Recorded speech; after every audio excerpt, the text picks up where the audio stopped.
আসসালামু আলাইকুম। সবাই দেখেন পাখি কত সুন্দর করে ঘর তৈরি করতেছে। মানুষ যেরকম সবাই ঘর তৈরি করে থাকার জন্য, কারণ সবার আগে দরকার ঘর, বাসস্থান। পাখিও দেখেন সুন্দরভাবে, ছোট ছোট পাখিগুলো কত সুন্দর করে ঘর তৈরি করতেছে। এক একটা পাখি এক এক রকম গুণ। দেখেন, পাখি ছোট হলেও বুদ্ধি কিন্তু অনেক বড়, মানুষের মতোই বুদ্ধি। মানুষ যেরকম ইঞ্জিনিয়ার হয়ে ঘর বাড়ি তৈরি করে, পাখি কিন্তু তারা প্রশিক্ষণ ছাড়াই দেখেন সুন্দর ইঞ্জিনিয়ারিং কাজ শুরু করেছে। সুন্দর ঘর বাঁধে, স্বপ্ন দেখে এবং তারাও সুন্দর সুন্দর ঘর তৈরি করে। দেখেন, এই একটি ঘর তৈরি করছে, এই ঘরে অনেক পাখি থাকতে পারে।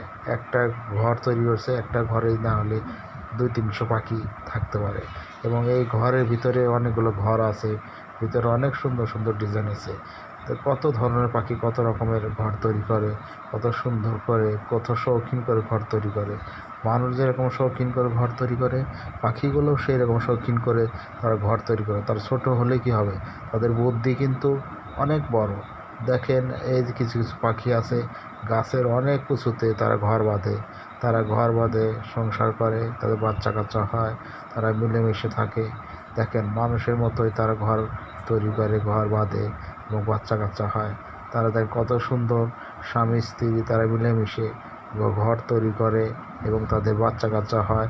তারা সেটাকে পাহারা দেয় এবং তারা সব কিছু সুন্দরভাবে কাজ করে। দেখেন, বাচ্চাকে কীভাবে খাওয়াচ্ছে এবং কীভাবে ঘর তৈরি করতে হবে সেটা খেয়াল করে। এক একটা পাখি এক এক রকম ঘর তৈরি করে এবং এক একজন এক একভাবে তারা ঘর তৈরি করার চেষ্টা করে।